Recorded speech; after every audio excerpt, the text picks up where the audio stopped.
Welcome to Slay episode 48, titled The Waiver. Let me get you caught up on the story so far, and then we're all going to do some online shopping.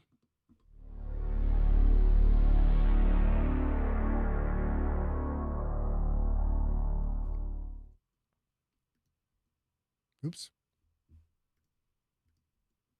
Previously on Slay, serial kidnapper Teddy Two Fingers tried to abduct 13-year-old Delilah Droman from the mansion where she lives with her father, the billionaire wizard Kellius Droman. Lincoln foiled that attempt, driving off Teddy and two members of his gang, Hymana, a mage, and Sophie, a brawler with long, dangerous claws. In the battle, Lincoln cut off Sophie's left arm below the elbow. Afterwards, Kellius Droman agreed to train Billy in the ways of magic in exchange for Lincoln serving as Delilah Droman's bodyguard when Kellius was away from home.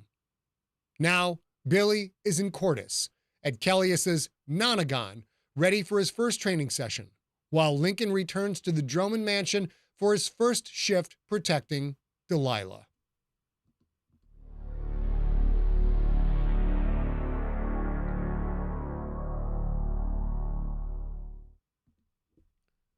Droman had swapped his expensive suit for robes that looked even pricier. Forest green, with dark green trim that bordered on black. His gray threaded hair and neat beard looked just as pimp as it had back at the old stone church. Billy, on the other hand, wore plain white robes Morgan had given him. They fit okay as far as he could tell.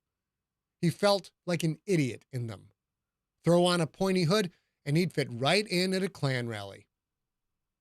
"The people who tell you to focus do not know what they are doing," Kellius Droman said.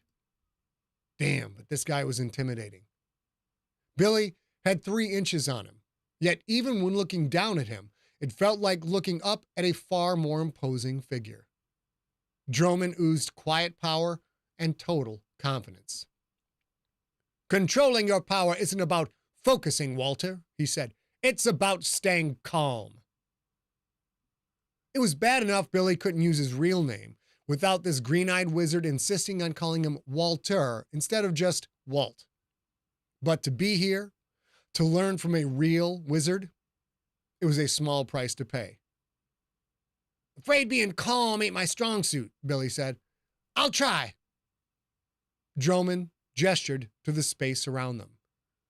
"Amateurs and dolts try," he said. "Children try. People like me make progress. My learning is never done.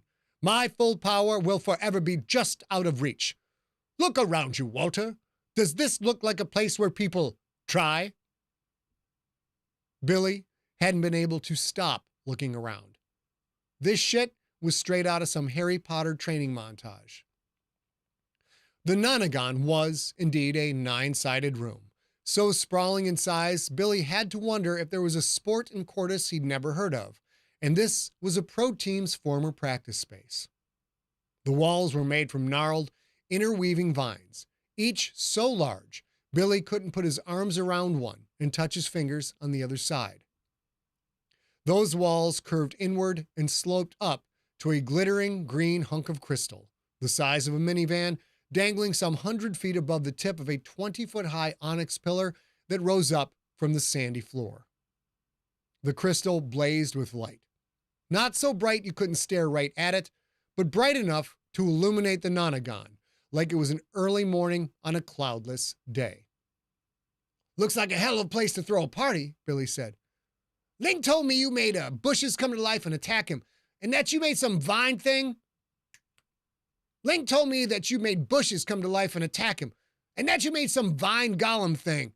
And the walls here, I take it your power's all about, well, just plants?" Droman raised an eyebrow. "Just plants? Do you not find plants to be compelling and fascinating, Walter?" Billy felt like he was getting off to a bad start. No, man, plants are cool," he said. "My roomie Magda, she fucking loves plants." Retake that. No, plants are cool," he said. "My roomie Magda, she fucking loves plants." Droman's green eyes narrowed. Billy cringed. remembering too late Morgan's warning. "Leave the street talk on the surface," Drummond said. "Yes, sir. I'm sorry." Drummond paused for a moment, studying Billy, as if wondering if Billy was being genuine. "Apology accepted," Drummond said. "Yes, Miss Magdalene likes plants. One plant in particular above all others, judging from the smell of where you live. But to answer your question, Walter, flora is merely the loom that shapes my mesh." "Loom? Like for filaments and fibers?" "Correct," Drummond said. "A loom is akin to a theme, providing a framework upon which weavers weave. Most weavers are affinitas, which means they have an affinity for magic but can't produce filaments internally. A naturalist, on the other hand, can produce filaments internally. I am a naturalist, as are you, William Middleton." Billy started to speak, stopped, became aware his jaw was hanging open. He closed it. "Yes, I know your real name," Drummond said. "Morgan is adept at researching particular things. Relax. I am taking you on as a neophyte, which means I am bound to protect your secrets just as you are bound to protect mine, particularly on the things I will teach you. Are you ready to begin?" Billy nodded. "Good," Drummond said. The wizard reached into his robes and pulled out a thick scroll. "First, you must put your mark upon the waiver," Drummond said. Waiver?" "Indemnifying me, my companies, and my dependents against lawsuits for injury," Drummond said, "and against blood feuds should you die in training, any liability for damage to you that might devalue your soul if you've already contracted said soul to a third party, against general maiming or crippling, amputations, or loss of genitalia. It's the usual boilerplate." "The usual boilerplate?" Billy shook his head. "Losing my junk ain't usual, Mr. Drummond." Drummond gently took Billy's hand, put the scroll in his palm. "If you don't mark the waiver, I won't train you," Drummond said. "Don't worry, it's quite perfunctory. The odds of you sustaining a life-altering injury really aren't all that high." "Aren't all that high." A rousing endorsement of safety, if Billy had ever heard one. He opened the scroll and eyeballed the densely worded, handwritten script, cringing at the indemnification clause that included words like death, decapitation, evisceration, hemorrhoids, severe halitosis, accidental gender change, and, yes, unexpected castration, just to name a few. "Maybe I should have Ariella look this over," Billy said. "That's fine, William. I'm sure I can get you rescheduled for this crucial first training in another month or so." Another month? Billy didn't want to wait another month. He didn't want to wait another minute. Vestinian was out there, somewhere, looking for him. "Where do I sign?" "Roll up the scroll, press it to your chest, and say, 'I accept this contract as binding.'"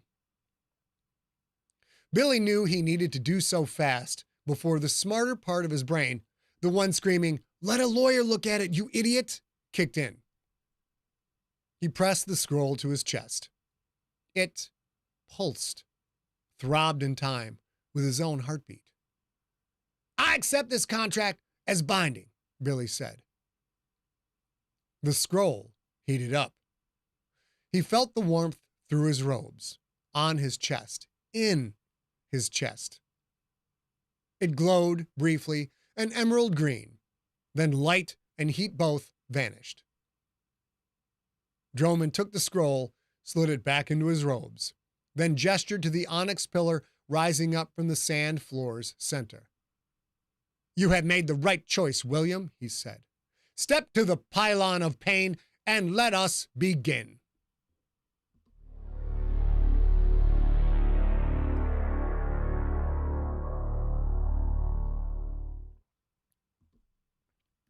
Ariella was sitting in her heavy office chair, Baphomet's big binder of bounties open on the desk in front of her. Magda was seated in one of two brand new leather chairs.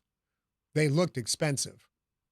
Plastic chairs from Target would have done the trick, but Ariella didn't ask for anyone's input or permission.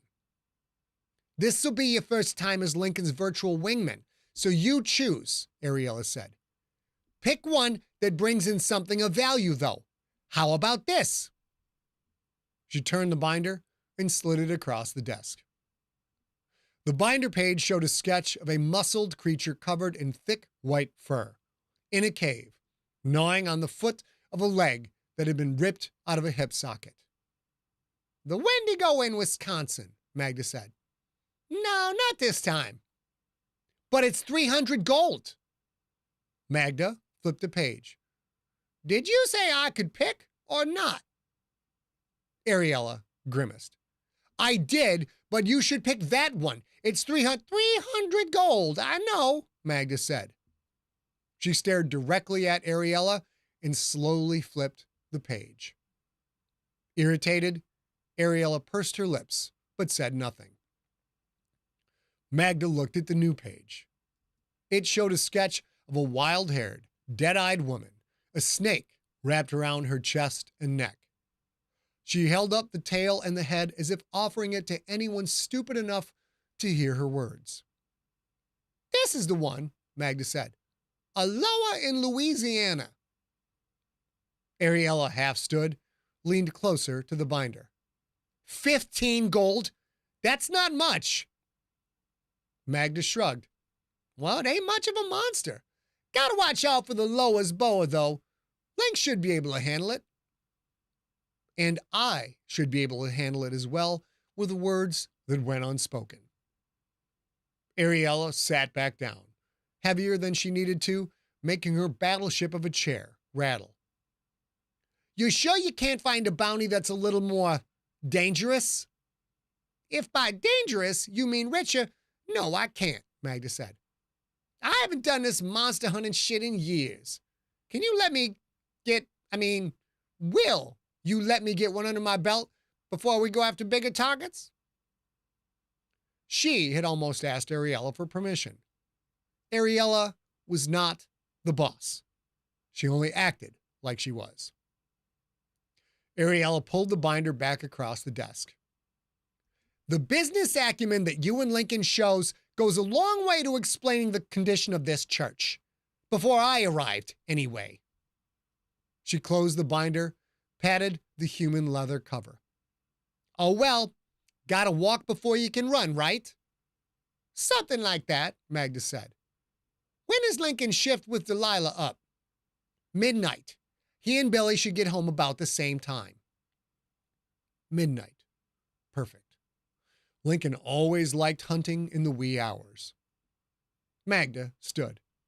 "I better go take a nap. Don't want to be drowsy my first day back in the game." Ariella nodded, gestured to the door. "Get some rest." The woman had somehow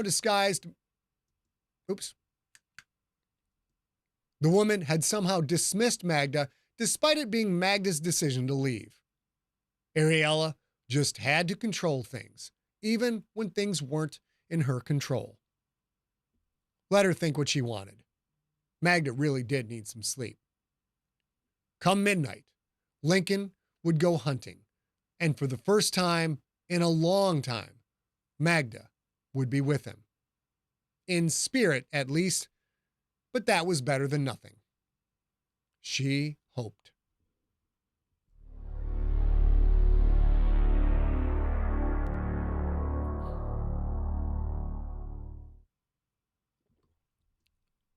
The sound of crying, terrified children seeped through the wooden door.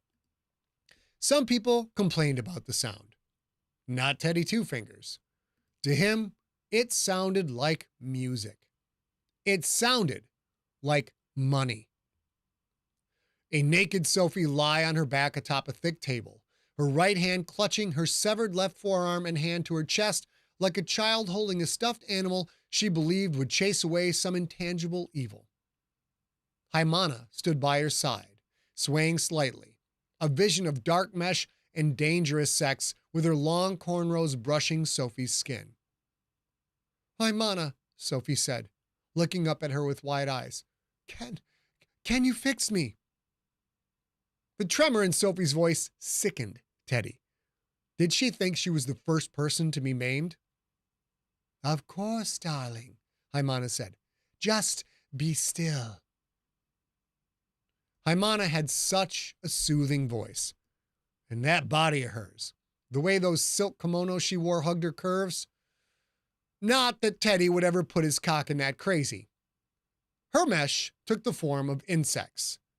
Who knew what magical bugs might be hidden away inside that coochie? "Oh, all right," Sophie said.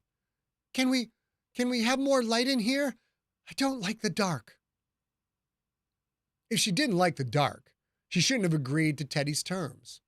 He did operate his business in a literal dungeon, after all.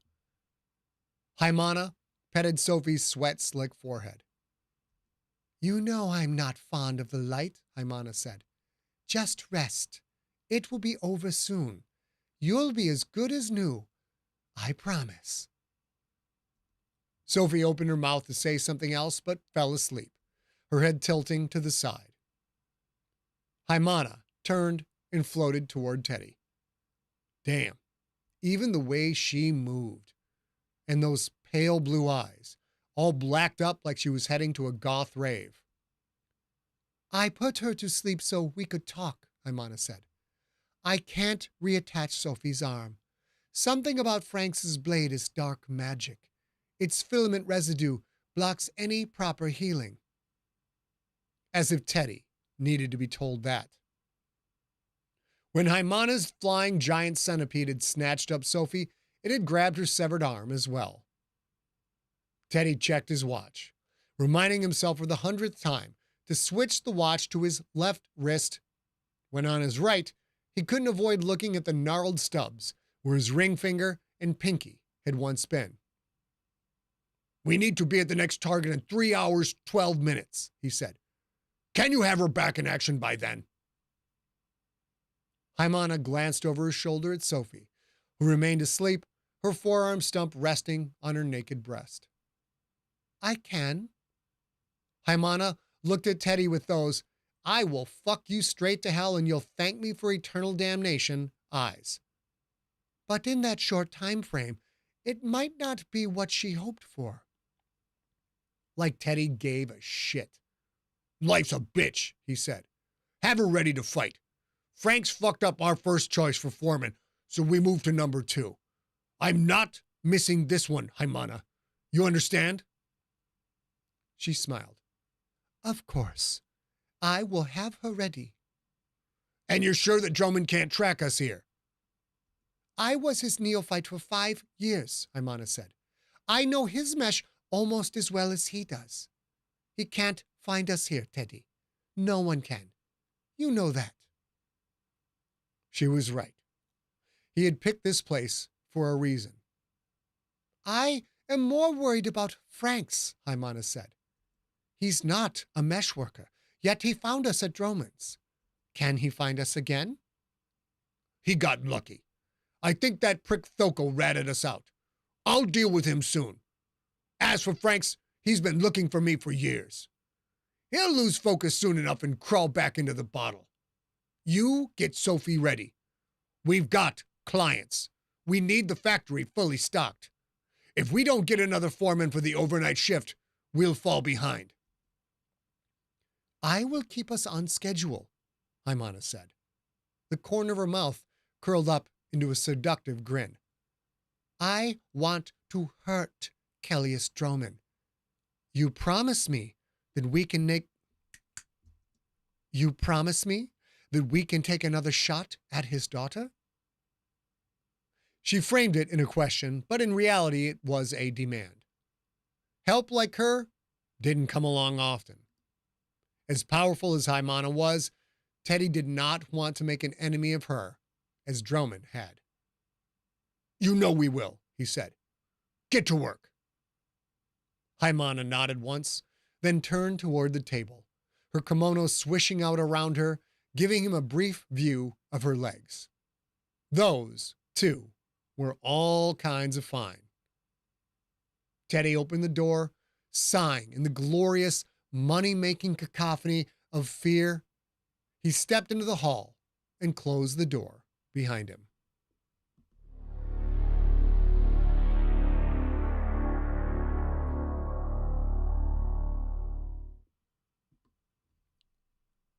The full tour of the mansion took over an hour. Delilah led it, clearly excited to show off her home, pulling Lincoln by his hand from room to room. Morganstone followed, silently, at a short distance. Lincoln couldn't blame Kellius for having Morgan keep a watchful eye, at least at first. Kellius did think Lincoln was a killer, after all, and he was right about that. The mage trusted Lincoln enough to hire him, but not enough to leave him alone with his 13-year-old daughter. That was fine. Lincoln was here to do a job. Kellius obviously thought Morgan could stop Lincoln from doing, well, whatever Lincoln might want to do. That indicated Morgan had some horsepower under the hood. All physical, all magic, or a combination of both, Lincoln couldn't say. The mansion was impressive, to say the least. Lincoln had stared in disbelief at the huge ballroom, the formal dining room, the bowling alley, the meshwork labs, the greenhouse, the library, and more. It wasn't just gawking. He needed to know the layout of the place in order to protect Delilah. He wanted to see the full grounds as well, but Morgan said that would have to wait until Kellius had the time to show him. There were too many magic defenses dotted throughout. Delilah had saved her rooms for last. Rooms, plural. The big pink room was only her parlor. Delilah Drummond, 13, lived in a suite. Her bathroom was bigger than Lincoln's entire bedroom in the old stone church. Her walk-in closet held more clothes, shoes, and accessories than Lincoln and Magda, combined, had owned in their entire lives. "And this is my bedroom," Delilah said. "I like purple, too." Her four-poster bed looked like something out of a fairy tale. It was all in shades of purple, as were the dresser and the makeup stand with its 3 large, lighted mirrors. The carpet was purple, as were the walls. Just past the dresser, a closed door. Probably another closet. When Lincoln had been Delilah's age, he'd lived in a 10-foot by 10-foot stone room within the bastion's walls. His closet had been a hook that held his training robe. As for a bathroom, sure, he'd had a private one, which he happened to share with the other 15 trainees in his group. "Blazing hells, Delilah," he said. "Your place is so tiny. How can a person live in such squalor?" Her chin tilted down and to the right. She gave Lincoln a well-practiced side-eye. "I'm fully aware that others have less than I, Mr. Franks. I'd appreciate it if you'd avoid snide comments about the financial situation into which I was born and over which I have no control." Lincoln laughed. Into which? Over which? Financial situation? The other 13-year-olds talk like you these days. Delilah shrugged. "I can't speak for others, only for myself."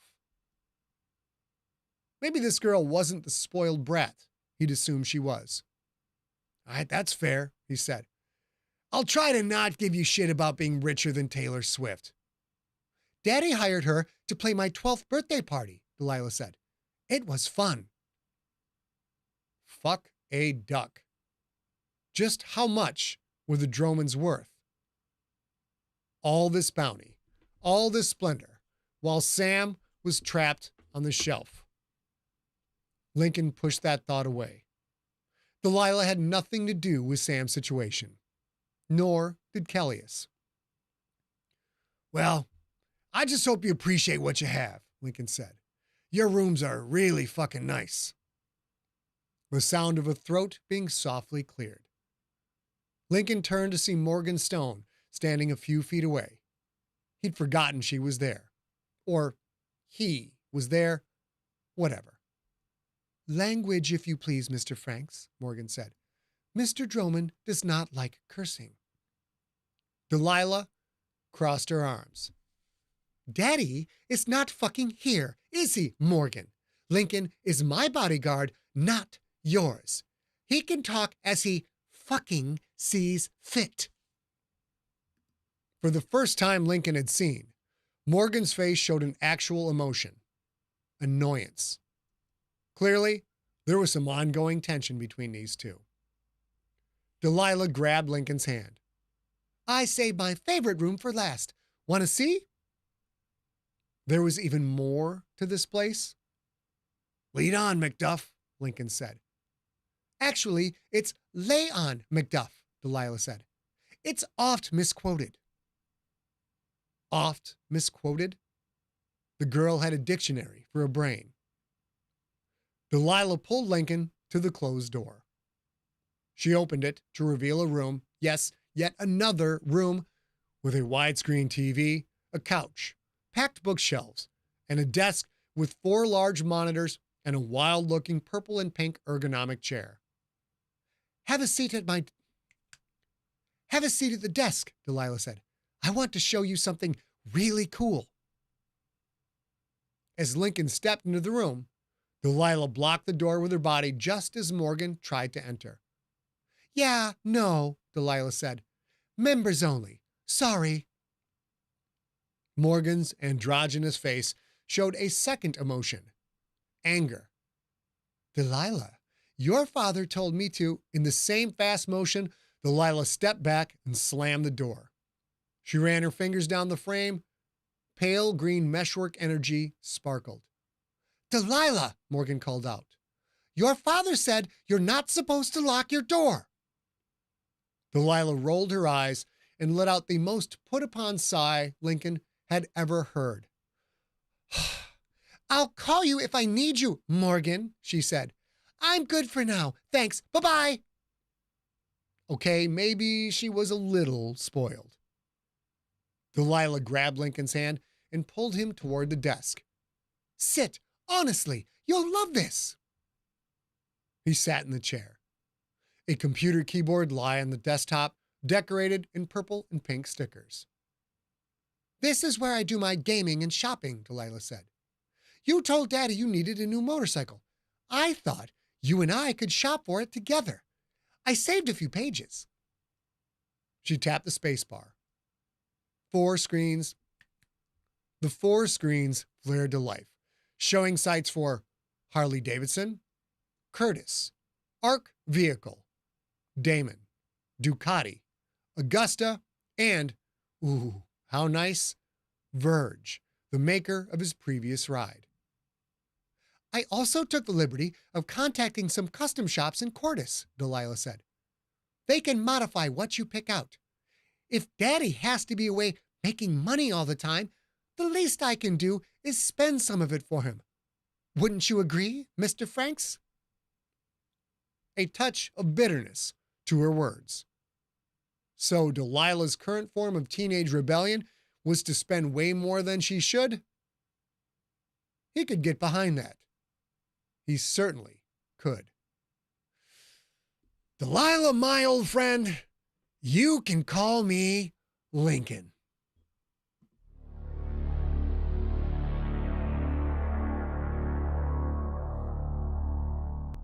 That was episode 48 of Slay. Come episode 49, Lincoln gets to do a little bit of shopping, and poor Billy is going to need some ice. Talk to you then.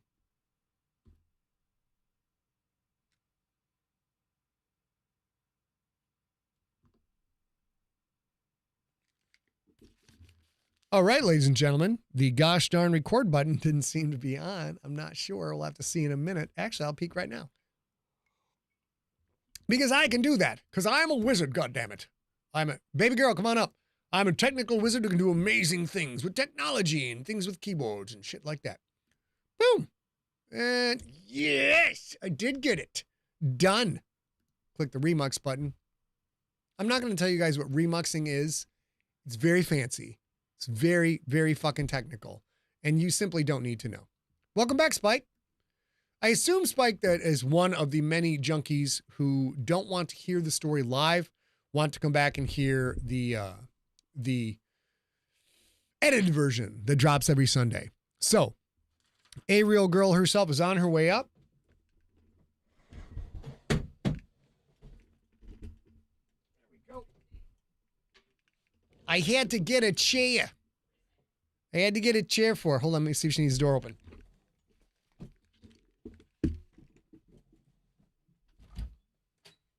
Ready, Pumpkin? A lot of Rob Otto in that episode, you guys. We outline it together, then I write the episode and I send the episode over to Rob it's different from what we do with Big John Vizcarra. Big John Vizcarra is a continuity editor, so he kind of finds all the little nuts and bolts in the story that don't line up. And John has some ideas from times like, it'd be cool if you did this, or you wrote this 15 books ago. Can you bring this back? It's very cool. Oh, people are getting lagged. Sorry, Maya. We'll work on it. We don't know what to do about that. Not sure what to do about that at all.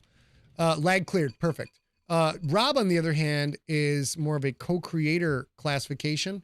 So Rob actually, we get into the nuts and bolts, and Rob's also job is, Rob knows, let's go to ACAM. Oh. Yeah, I don't have I forgot. I always forget something. That's okay. Bang, bang, boom. So Rob knows the full vision and scope of the entire series. So Rob's job is kind of like, we love all the same movies and all the same shit. Rob's job is to be like, you could do this, change this be cool here. And don't forget, you have to do this coming up for, the next 2 years worth of Slays. So that's what we do. I'm going to get the camera out because for some reason, even though we have nothing changes in this room every friggin' week, the camera's always different. It always looks weird. Where'd it go? I don't know where it's at. Ladies and gentlemen, look who's here.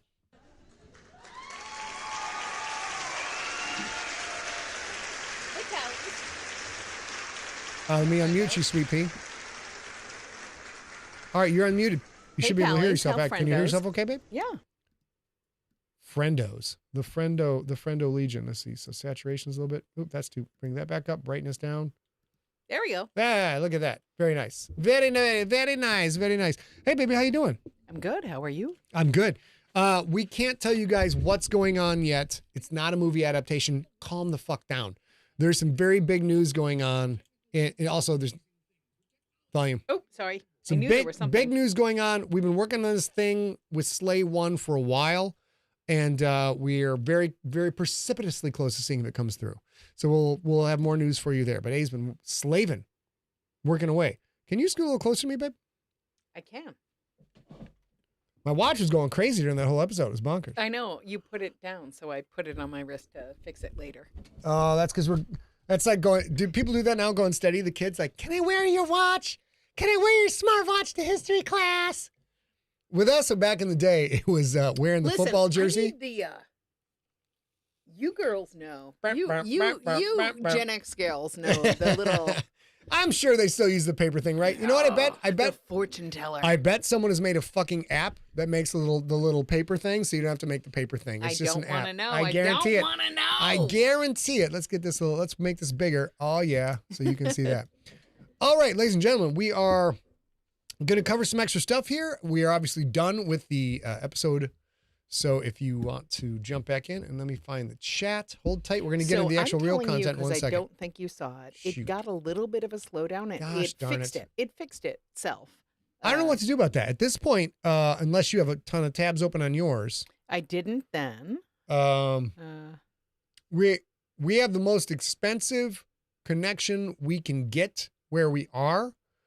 And this is only the second time, though, we've had a serious lagging issues. Last time, because we were using Zoom to try and have guests on. And Zoom to have guests on is a completely different experience. I mean, there's just so much demands on the bandwidth. So we're working on that. What's up, Brolo? Jude's out there. Scott Pond, how you doing, bro? Hey, oh, come on, you guys. Scott Pond, it's not where the groovy people are hanging out until you show up, my friend. Or it's so nice to see you too every time. All right, let's get into it. A couple of things. Speaking of bandwidth computer issues, Siglerpedia has taken a giant steamy fucking turducken dump. I can't get the goddamn thing to come up. I can't get it up, you guys. It's a fact. Right now, this happens non-stop. Let me find in books. Siglerpedia gives us this. This happens 2 to 3 to 5 times a day. I can go to Siglerpedia, look something up, enter something, then I leave and I come back and I get this every time. So I have to restart it every time. We're working on a new host. The host we have now is Amazon Web Services. And it sort of seems crazy that we should find someone else than Amazon. I feel it doesn't work. Ooh. Amazon's solution is very simple. We have, let's be honest, I'm not fucking Stephen King. I don't have 100 novels. I've got one minor wiki with some stuff on it. The people usually on it, at the most ever, there's 2 people on the wiki at any given time. Ever. Usually it's just me. The solution, of course, Amazon, after many, many support tickets and conversations, is spend more money. Spend more money and get more memory and you'll be fine. So Listen, You're not getting more memory. I don't know what the fuck that means. With Amazon. Yeah, I just not spending it with Amazon. So we actually have a separate site called the Secret Agent Wiki, which Chris Grawl is familiar with, and Rob still needs to log on to. Rob still hasn't logged on to the guy. It's been 1.5 years. Rob hasn't logged on yet. I got that invitation somewhere. The Secret Agent Wiki is for all of the wiki information for books that you guys haven't seen yet. So it's the books in progress. That works fine. That's hosted on a site called A2 Software in Ann Arbor, Michigan. What are you doing? Something crazy. Something crazy? So we're in the process of moving that over. Siglerpedia, as I write more books and the series get more and more detailed and there's more interlinking in the Siglerverse, I think more and more of you are going to use it. Be like, I think I know that name, go to Siglerverse, all kinds of or go to Siglerpedia, all kinds of Easter eggs, great shit. So we're working on that. So we've been looking for it. It's a problem. Steve, do not fucking make a voice note of me saying I can't get it up because I know he's going to fucking don't encourage him. Come on, Jesus. All right, let's go over the schedule of the stank. Then we're going to talk about the AI scandal. Did you just call the schedule of the stink? Stank. That's what it says right here. It does. Schedule of Z stank, excuse me. Sunday, February 18th, which just went by, Slay episode 47 went live in the feed. February 25th, Sunday, Slay episode 48, the thing you just heard tonight.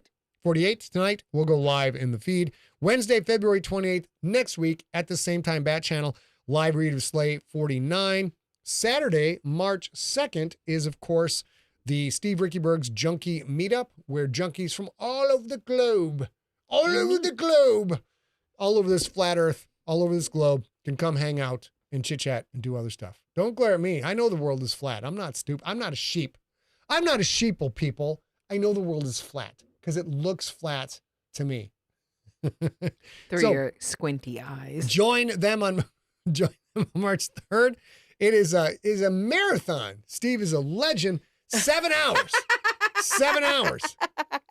Steve in the Facebook chat room says, I wasn't going to before, but Steve, now shut up, dude. I've been working with you for a long time. I know exactly. I know how your brain works. And there we go. And then April 1st, if we can pull it off, Slay, audiobook, ebook. The print, it's probably not going to be right away. We have some things we have to do. There's some things I got to do to it for it being of use to you. We're going to talk about it. Not now, but we're going to talk about it. We'll get the best we can done. And now, ladies and gentlemen, it's time. It's time to talk about evil AI taking over and doing all kinds of crazy shit to us. For sure. You have to tell people what you're looking at. They can't see. I thought you... We on the AI? Yeah. I thought you were talking about Steve making Scott saying, I can't get it up as a ringtone. I'm like... You have to at least clue them in, babe. If you're gonna mock my tiny flaccid ween, you've got to talk about it. Anyways, he just pulled up this on the screen. Okay, let's go to books. Ladies and gentlemen, AI. I've said it for years now. AI is going to completely destroy the creative arts because the people who are the gatekeepers want to pay people nothing for their work, which they can do with AI. It's only a matter of time. So if you are a creator of any stripe, again, my urgent warning to you. Maya, so nice to see you out Isn't that there great? on YouTube. What? My urgent warning to you creatives is interact with your audience, develop your audience, try to build a community, no matter how large or small. Take care of your customers. Be good to your customers, to your readers, the people who buy your art. Because in 5 years, if you're a graphic artist and you can't connect with people and you can't let people know that is your unique thing, you're completely fucked. And authors, 7 years tops, and we know this is going to go. So they're the same thing. So what it is people looking out for you on the internet. People who see something that is your intellectual property, which is impossible with the rate of the internet. And yet, that's how we're going to find a way not to absolutely do Findaway Voices as a segue. So here's the problem. Findaway Voices, about a year and a half ago, they accepted terms of service at Audible for them to put things on Audible that would allow for secondary generation of AI voices, blah, blah, blah, blah, blah. And then this week, they doubled down on that, having absolutely already told everybody what they were going to do. So if you are a author or a narrator and you work with Findaway Voices, stop uploading anything to Findaway Voices right now. What the fuck? This crazy highlight action. There we go. Read that out loud, babe. The license is non-exclusive, but is irrevocable. Now, let's stop right there already. Explain what that license is. That's what I'm saying. Okay. Non-exclusive is if you put your audiobook up at Findaway Voices and you upload from the Findaway Voices site, you are, by doing that, agreeing to the terms of service that say you would also be fine, because this is what the terms of service say. You would also be fine with Findaway Voices using your characters and your IP. And if you don't know what IP is, that's intellectual property. That is the GFL. Scott has created the GFL. Even me, as his actual spouse, if I wanted to do a whole series of books about Quentin and whatever else, I don't have the right because it isn't my intellectual property.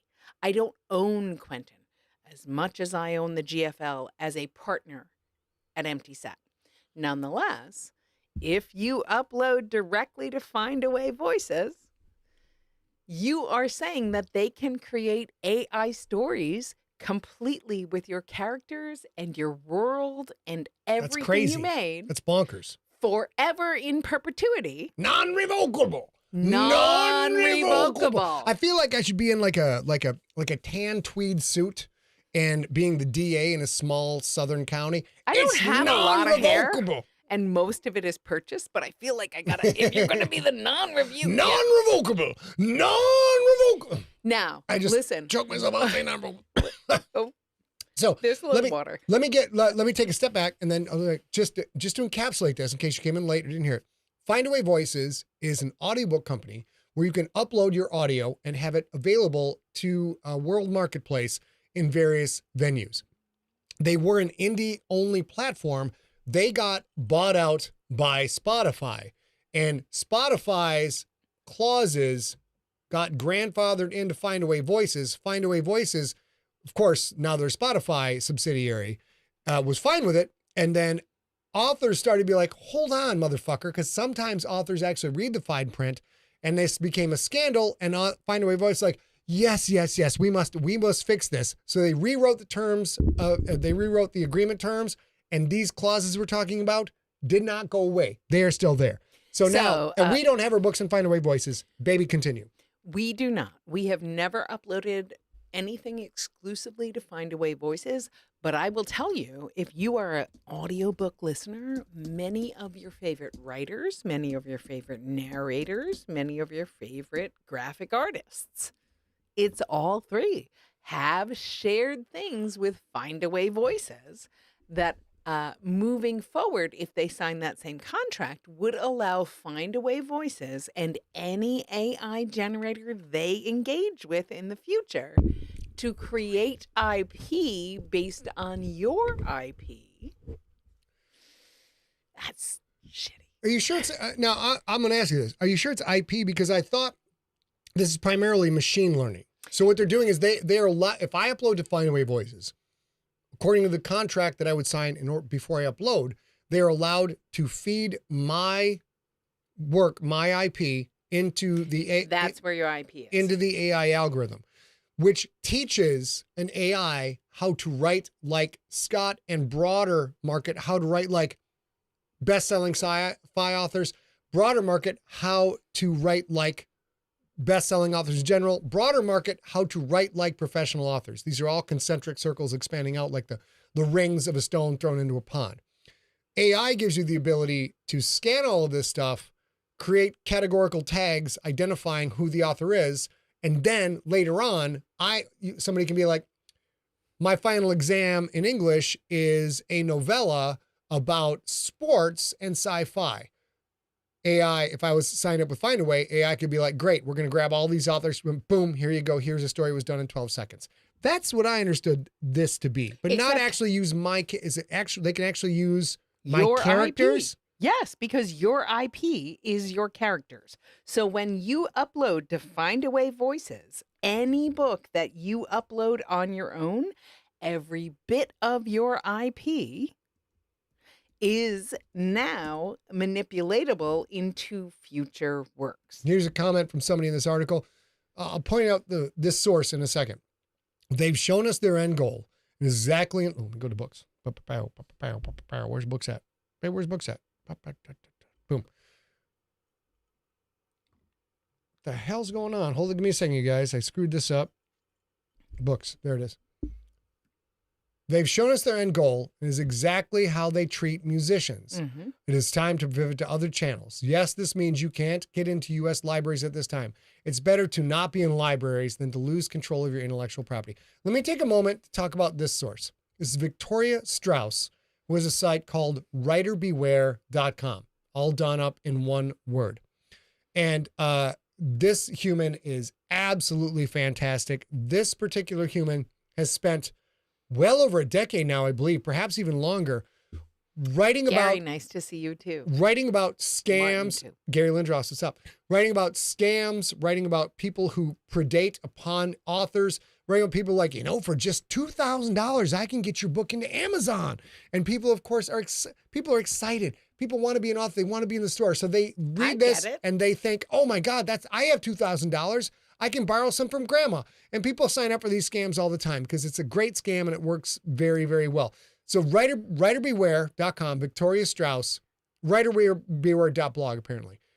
If you are a creator of text-based fiction, fantastic site. Go there, sign up, whatever. It doesn't cost nothing. So I'll say a couple of things here. Angel wings from Victoria. I'll say a couple of things here. It's 6:51, so we don't have a lot of time left. I will say that our dear friend and colleague, Steve Rickyberg, just said, quote unquote, where are my books at? Or where are the books at? Scott to A.B. Sigler. Scott is a book writer. But that was on the thing. So here's what I'm saying. I would ask any of you who can hear my voice right now, if you're watching it live or if you're watching after the fact, I would like for any of you to name one executive at the place where you download podcasts. That's the whole question. Just one. I don't care if you do it at Apple. I don't care if you do it at Findaway. I don't care if you do it at Podcaster. I don't care if you do it, whatever feed you do. I would like you to name one executive. Yeah. You can. And if you can't, which I can't, and I listen to audiobooks nonstop. If you can't, that executive is not the IP. That company is not the IP. And if we all allow them, because both of us listen to audiobooks 24/7, we're the same as you at the same time that we're creators. If you can't name an executive, none of those motherfuckers deserve more than he does. You know what I mean? And that's what they're trying to do. They're trying to say, listen, he gave us the rules for Quentin Barnes. He gave us the rules for the GFL. And AI can do that whole thing for him. He doesn't have to do it. But listen, and I'm going to say this is a spoiler. I got one more second. Mm-hmm. I'm going to say this is a spoiler. So if you are not up to date with at least the whole GFL that exists right now up to the gangster, not the novellas, you need to scoot 30 seconds. Spoiler alert. Go ahead. There is not an executive on earth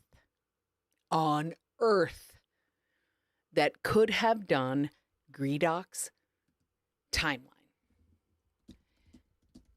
in perpetuity. Yeah, and this is now There's not one. A and I have had several tilts at the Hollywood Windmill. We've been to Hollywood. We've done pitch meetings. We've sold stuff. Three times now we sold things three times we've sold things that then got unsold as the pre-production process was going. It's called development hell.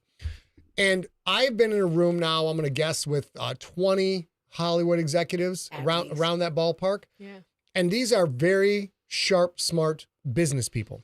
They are not creative people. And they are working hard.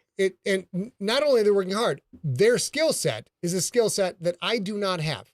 Their ability to navigate a project through the studio system to get it on Netflix, whoever, is a thing, frankly, I will never be able to do, and I don't want to deal with that shit at all. I'd rather crawl through a tunnel of barbed wire than try to pull this shit off. So what they do is exceptional, special, skilled, and talented. Over here are the people who make the creatives who make the thing. There are some executives who are able to be like, look at the creator side and be like, this is great, but you know what? I can't sell because of this and this. Can we modify these things? Can you come back to me? And you say, yeah, we'll work on this together. Then there are executives who are like, I need you to change the third act, get rid of these characters. Can we bring in a talking kid? I would like a smart robot and all of this shit that will go down. So what A's large scale point about executives is there are a lot of executives who think they are creatives and they are not creatives. Then there are executives who know they're not creatives, and those are the better executives. But what's going to happen with all of this? End result, in 10 years or less, you're going to find thousands of AI created books on Amazon. Ebook, audiobook, it's going to be everywhere. And eventually you're not going to know it's AI created. There are going to be AI created author faces, AI created author profiles.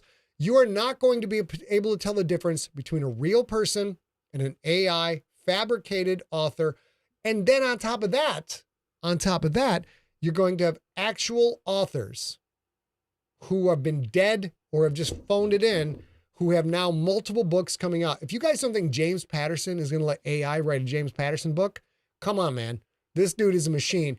These things are going to happen. And this Findaway Voices stuff, things like this, part of the scandal is this is now going into the smaller indie authors who are going to be predated by this. Yeah. So Steve in the Facebook chat room, Steve Rickyberg, Iceberg, our colleague, has pointed out some executives are want-to-be creatives. I will venture that a great many Hollywood executives are frustrated creatives.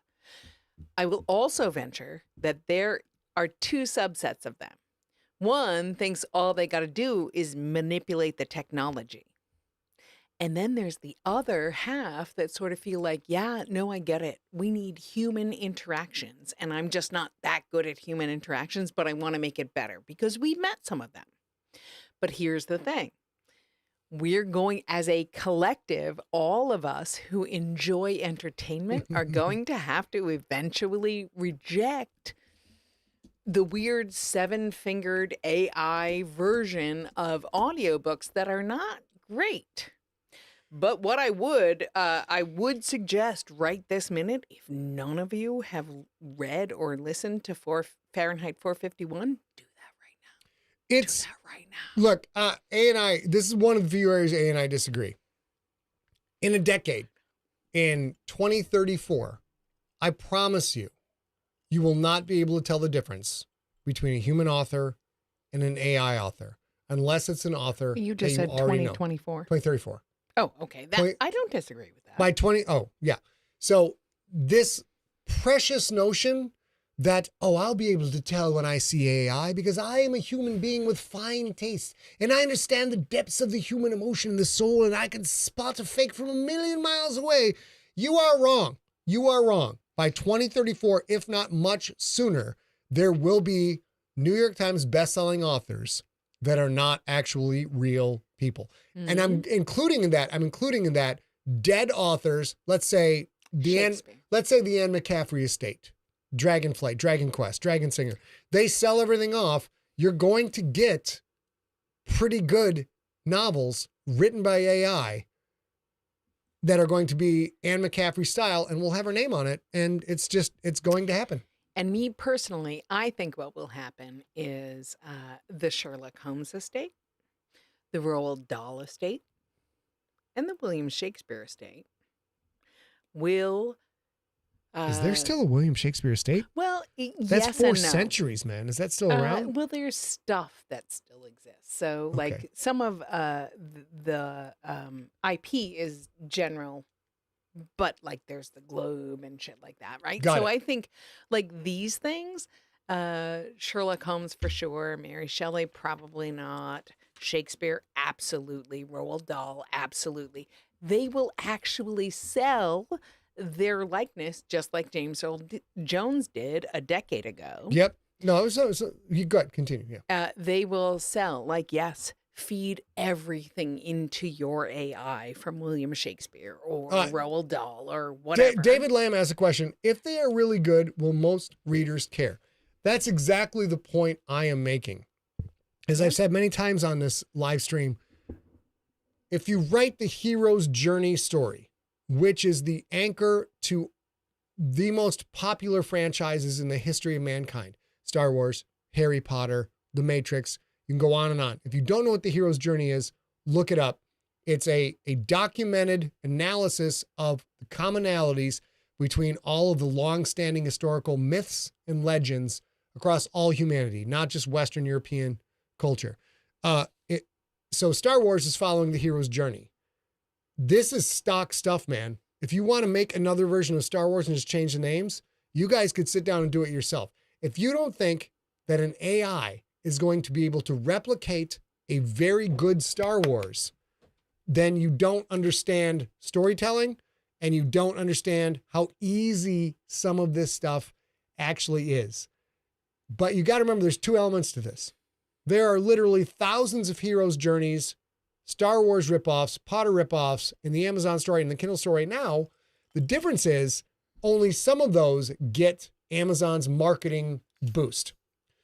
When Amazon's AI starts writing its own properties that are thinly veiled ripoffs of someone else's story and style, they're going to put the Amazon marketing boost behind it. And when they do that, these are going to be multi-million unit selling franchises that are putting out books every 3 months in perpetuity. And yes, David, people are going to eat it up because there's a lot of people out there like, I want a good story with characters I like, and I just want more of that story. And Amazon will give them what they want. And they will be, the customer will be happy. The customer's not tricked. The customer's perfectly happy with this content and will love it. That's why AI is going to fuck everything, because AI is fucking good. If you guys have looked at AI art, it's fucking good, dude. It's fucking good. There's no way around it.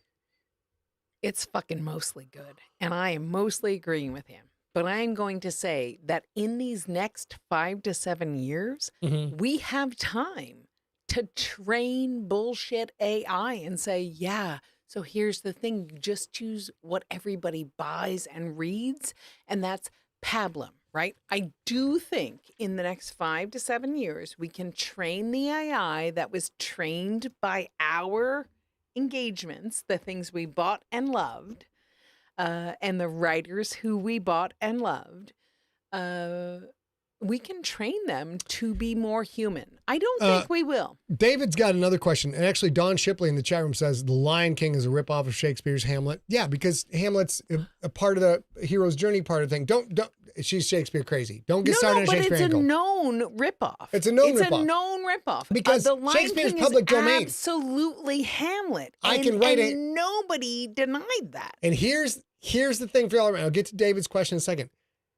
I can rip off Hamlet.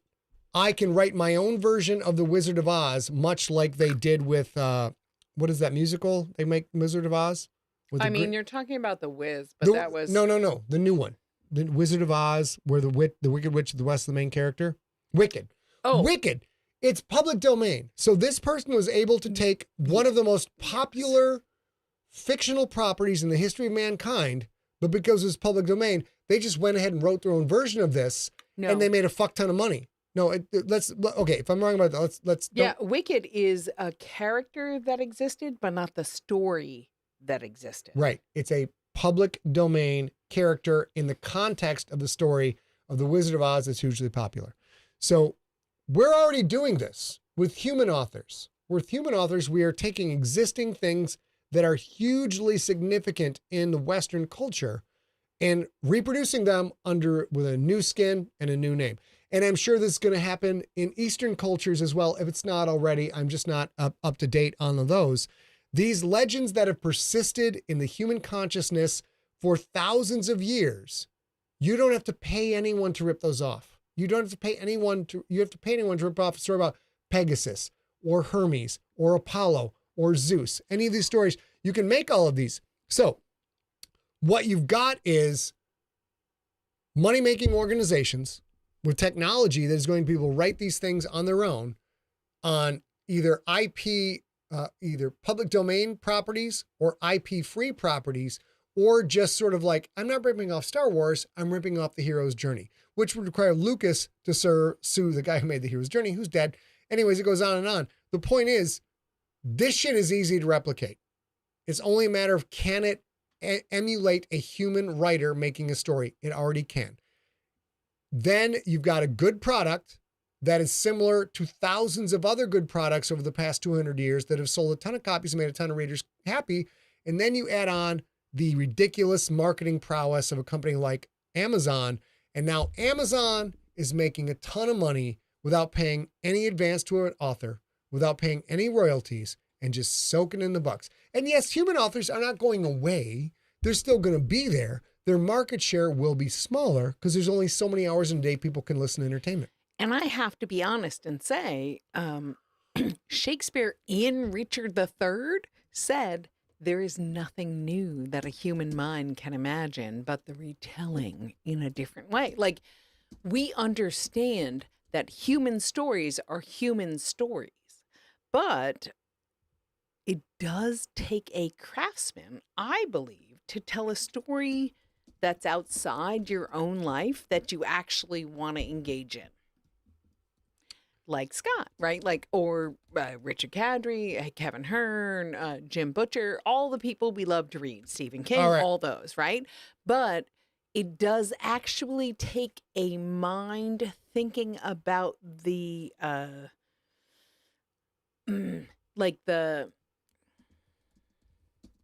I'll call it the in-between scenes, what you do when you pee, when you eat, when you do whatever. That's what makes Lincoln real.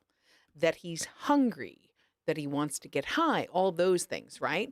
And that's the thing that AI will miss, because they're going to catch the top 50% and not the granularity. But this is something that's gone on forever. Like, there is not one person over the age of 30 on the planet who has not looked at a TV show, a pop artist, or a book series and said, like, that's not art. That's bullshit. When I was a kid, things actually mattered.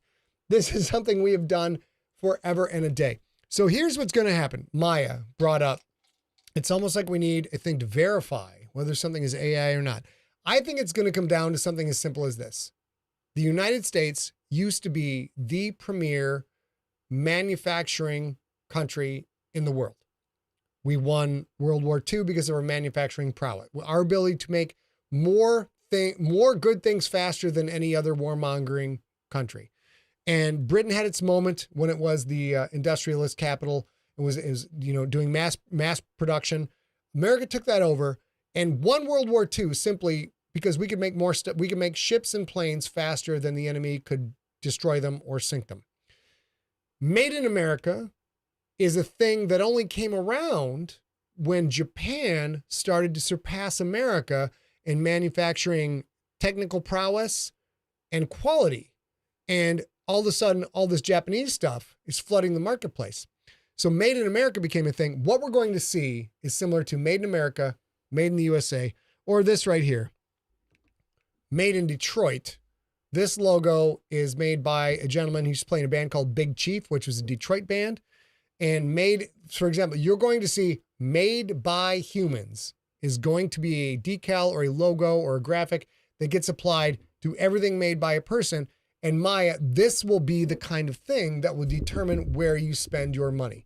You're going to see a great book, great art, brilliant art, wonderful story, award-winning, but it won't have that Made by Humans logo on it. And that will be the only thing that tells you whether you want to spend your money on something that will put dollars in the pockets of a human being.